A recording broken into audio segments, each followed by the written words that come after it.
เอาสบายดีมื้อนี้กะเพิ่นว่ากินข้าวแล้วก็ย่างอันหนึ่งแดงๆเพิ่นว่าสิมาเว้าเรื่องของการเคี่ยวหมากคนตะกี้สมัยตะกี้เพิ่นจะใช้การเคี่ยวหมากขึ้นตั้งนางเฮือนเพิ่นว่าเอาศาสตร์มาปูเอาคันโยมากั้งน้ำเต้าตั้งคันหมากมาเรียนคือการเคี่ยวหมากอันนี้ก็เป็นหมากดิบในสมัยอีพ่ออีแม่เอาสิไปคอไผ่คอเคยเอาไผ่เอาเคยก็ต้องได้เอาคันหมากมาคันยามาสู่เพิ่นว่าเป็นต่างนางเฮือนเป็นการเคี่ยวคำหมากก็คือคำหมากปอกยาเป็นเครื่องเคี่ยวเครื่องสูบที่สั้นเลิศอยู่ใต้ฟ้าเมืองลาวที่ต้องได้เคี่ยวได้สูบส่วนประกอบของการเคี่ยวหมากมันก็สิมีภูคือใบภูเฮานี่แหละ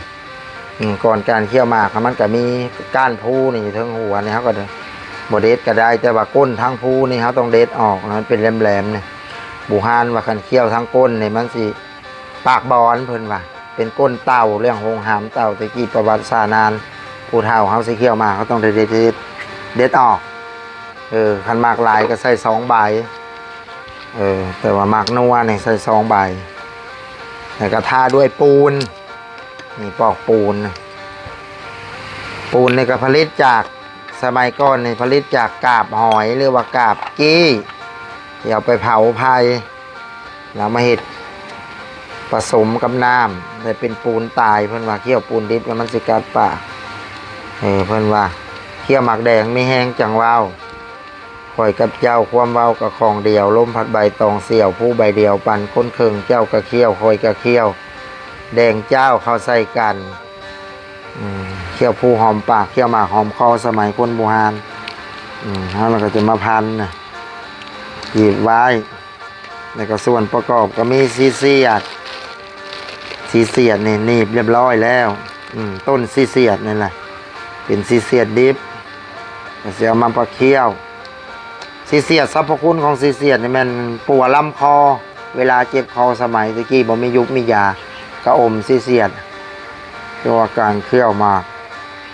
อมซีเสียดแล้วก็ใส่ด้วยหมากอ่อนเขาไง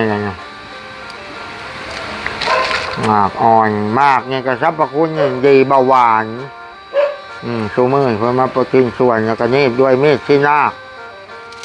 เนี่ยชื่อว่าเป็นอย่างพนเยินชีนาคเพราะว่าหัวคือนาคอุ้มนาคคนตี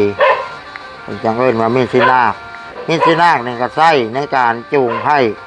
จูงเขยเวลากินดองแต่งงานผู้เฒ่าคนโบราณพอย้อนยังจังไส้อันนี้จูงเพราะว่ามีดชีนาคเนี่ย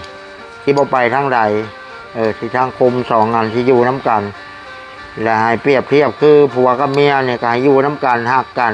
จนเฒ่าจนแก่อย่างได้ใช้มีดชีนาคจูงไผ่จูงเขยได้มีคุณประโยชน์เบิดก็นี่แล้วก็ใส่ถ้าว่ามันเมาใส่หลายก็ถือว่าเมาแต่ว่าใส่พอดีพองามก็เคี่ยวมาเอาเข้าทั้งหัวอ่อนมีรสชาติกลางๆเคี่ยวมากอันนี้ก็แม่งแก่นสิงคำเปลือกแสนคำอยู่ทั้งอาจจะปือทั้งใจสิมีไข่ซีเขียดไข่แสนคำอันนี้เปลือกห้ำอ่าวคือเป็นต้นแล้วห้ำมาแล้วเอาไปเผาไผ่มาจัดไว้ไผ่ห้ำอ่าวแล้วก็ยังอยากให้มันเมือกแห้งเป็นเอิญกับเปลือกเมือกไข่น้อยหนึ่งคือเมือกแห้งกันใส่ลายแล้วก็เจ้าเจิมด้วยแกนคูนคือว่าต้นคูนนั่นเอามาพันเรียบร้อยเป็นแกนคูนสรรพคุณเนี่ยแม่งเห็ดให้แค่เนี่ยมันคันจะเคี่ยวแกนคูนเพื่อว่าเนี่ยแม่เคี่ยวมากเคี่ยวจะแกนคูนทำผู้ใหญ่คือข้าวเพิ่มพูนมันจะกินผักกาดเคี่ยวแกนคูนให้แค่มันแต่ผลเสียของมันก็คือให้แค่ยำเท่านั้นนะแต่ว่ายำงามคนที่เพิ่งว่าแค่บ่ยำมันบ่ได้ยังบ่ได้สั่งครอบครัวเพิ่งนะเอาคู่เขาลักษณะของการเคี่ยวหมากคันผู้บ่ได้เคี่ยวก็สิส้มปากคันผู้บ่เคยเคี่ยวก็คือว่าบ่แซ่บแต่ว่าผู้เคยเคี่ยวเนี่ย คือว่าหิวข้าวไงอดได้ก็หิวข้าวหมากไงอดบ่ได้ต้องได้เคี่ยว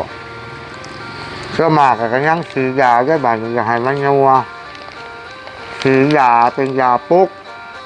ยาซื้อได้จากคอกงัวคอกควายยาสูบเขาเลยนะผมเอามาซอยเป็นอัน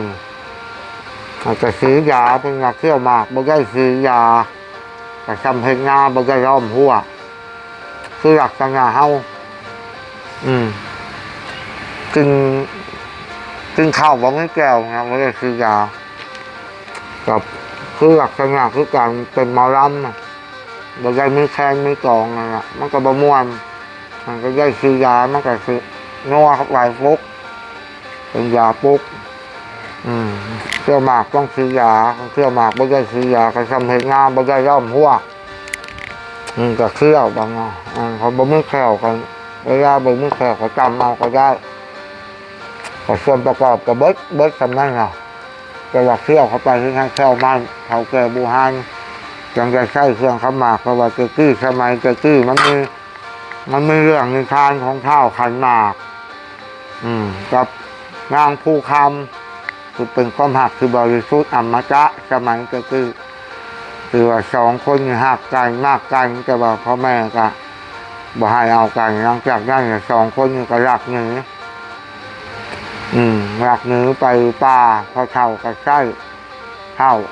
ขันหมากไงไปทางให้จนเราอึดเมื่อยเราสู่บ่ไหวแล้วก็เลยตาย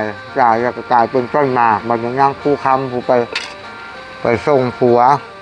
ส่งข่าวผัวไปถึงต้นหมากคือว่าแม่ผัวนี่ตายแล้วแต่นางผู้คำก็เลยกันกระจายน้ำผัวกระจายน้ำกันกลายเป็นต้นหมาก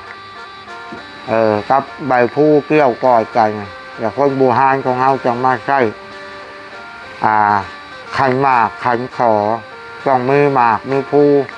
เป็นขึ้นจังยังเฮือนก็เอามาสู่กันเคี่ยวเป็นเครื่องผักของจ้อนตรงใดเคี่ยวตรงใดจ้อนสมัยคนบูฮานห่อยกปัจจุบันก็ใช่ไปขอผัวขอเมียก็ใช่ขันหมากขาดบ่ได้เอาคือว่าเบิดขนาดละขอบใจ